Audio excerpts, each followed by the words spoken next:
your mind is perfectly prepared to receive blessing, but your heart is not yet prepared.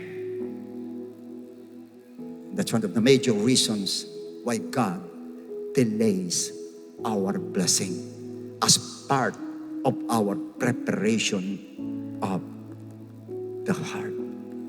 Piniprepare lang ng Lord ang heart mo kung every mistakes at yung heart mo is ready to change or magugulat ka, improvement ng heart. Manakita ng Lord talagang perfect ang heart mo, maganda ang heart mo, then kahit na, baka nalimutan mo na yung blessing, bigla na lang dumating sa iyo. Why?